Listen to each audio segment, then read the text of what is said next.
Hey guys, how's it going? Wixie Gaming here, and today I wanted to show you my Season 9 Nobunaga's Empire Samurai set build. This build has a lot of utility in the set items because what the set does is it causes your abilities to stun the target for a couple of seconds. So along with the Samurai's dodge from talents, his stun from the set bonus, and using a two-hand gives you a huge chunk of damage and allows you to become a very versatile fighter overall. Now I'll break this guide into multiple parts, so I'll start with the gear first, then I'll follow that with the Mercenary Gear and talents, then I'll go into the player talents, hero levels, relics, and finally some gameplay. Alright, so starting with the gear, I want to go over the runes first. So as you can see, we have quite a bit of nut runes. That's so that we can get dodge capped um, without full 115% items. You'll more than likely need, let's see, that's 12, 13. You'll more than likely need 15 to 16 nut runes to fully cap out. And then for the weapon, you see the Wii runes. That's to cap crit, so more than likely without full 115% items, you'd probably need around 8 or 9 of those to fully cap. So the runes aren't super hard to get, but it does take quite a bit of runes to get started because you do want that 100% dodge cap and you do want to try to get crit capped if possible. But with that said, let's go into the actual items. So we use the Nobunaga's Empire set, which consists of the amulet, helmet, chest, and weapon. The weapon is actually really strong, by the way. It's probably one of the strongest two-hand weapons in the game. So that's a good benefit for the set itself. We use the Demon Steel Ring for the attack speed. Now, you could swap this out for like the Demon Eye Ring for higher talent points in Life Leech and Mana Leech. I just choose the speed because I like the speed on the character since we don't get too much speed inside the items itself. Now for the belt, we use the monkey skin belt. This is mainly for the CDR, but this also provides some other nice stats like the movement speed and the all stats and the damage reduction. It's really nice. For the potion, we're going to be using the bottle of sake. That's for the critical rate that it provides, and on use, it gives you 100% additional critical strike damage, so that's really nice. For the gloves, we use the Assassin's Mitts, just basic good crit gloves. Oh, and they also provide mana per hit, so those are really nice to have. For the boots, we use the Assassin Shadow Boots. They are the best in slot for crit, so really can't swap that out. For the charm, we use Havoc, so it is any 4 slot gray charm that's item level 100 or higher.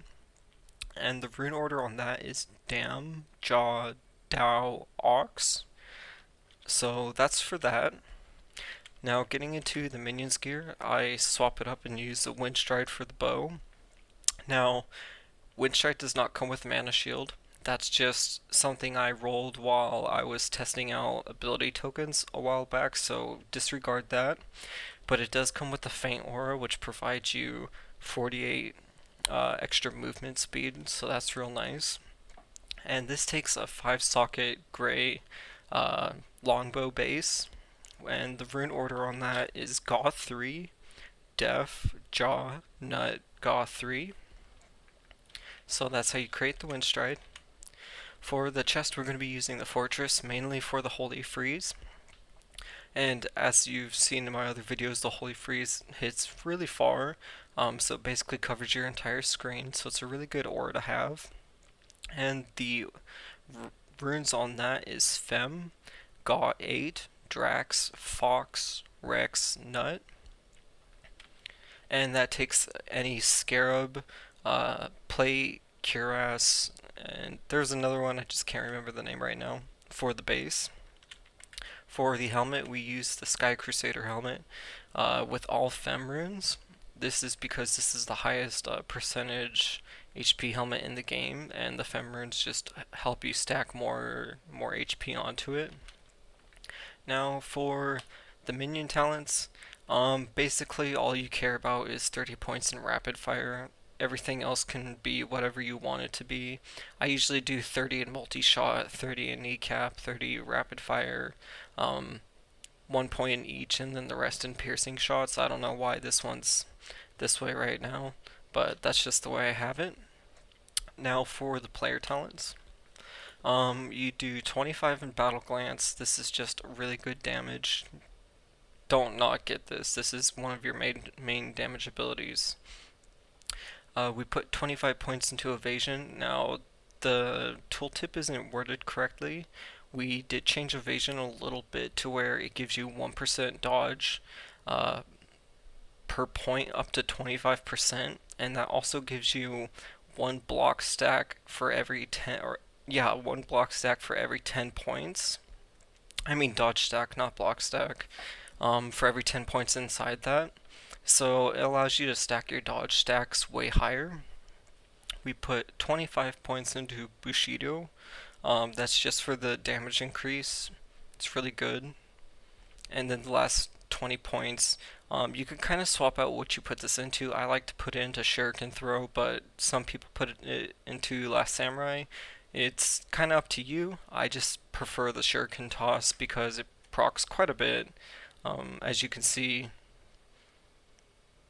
yeah, so it's pretty decent damage and allows you to basically range down a boss if you absolutely need to.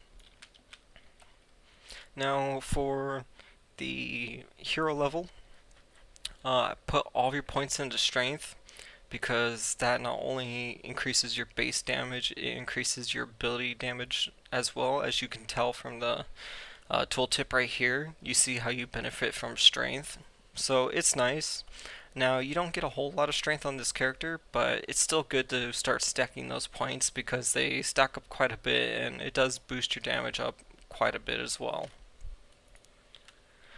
Finally, I'm going to go over the relics. Now, the melee relics are pretty easy because you're basically stacking the 5 floater relics, which is the Demon Sheep, the Fetus, Templar Shield, Guardian Angel, and Shredder. That basically cuts down anything in your path. So if there's a waller, if there's a crate, it just allows you to run straight through it. So it helps a lot. After that, I get all the movement speed relics, so the Spoon, Blazing Boots, Butcher's Knife, Monkey King Bar, Amazon Spears, and the Rock Belt. And the other kind of really important ones I like to get as well are the Holy Grail, because that gives you 2% or 2 all talents. Magic Mushroom because that gives you 1 to all talents. And then Storm Dagger because the proc on it's really strong. So that's what I like to do for the relics. Now the gameplay on Samurai is pretty easy. You're going to want to bind all of your skills besides the first one to the same button. Oh wow, this zone's crazy looking. Haven't seen it yet, so it's actually pretty cool to look at. But you just bind all the 3 skills to your button that you spam often, and then you put your charge onto its own movement thing. That way you're not moving around on bosses and you don't accidentally like kill yourself to Annie, things like that.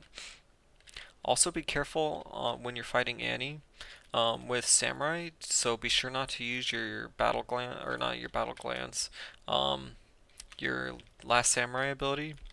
So you could always swap that off for wormholes, just because it'll teleport you behind the boss and instantly kill you. So you definitely don't want that to happen. But as you can see, it's fairly simple. You just go around spamming your spells, teleporting, stunning everything. It's very fast, clear.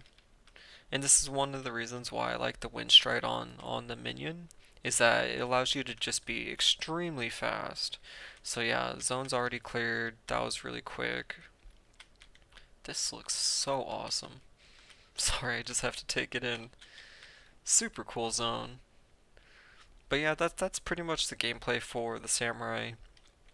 But with that said, I'm going to go ahead and end the video here. If you have any questions or comments, you can leave it in the comment section below. If you liked the video, feel free to subscribe. And other than that, I hope you guys enjoy the guide and have a nice day.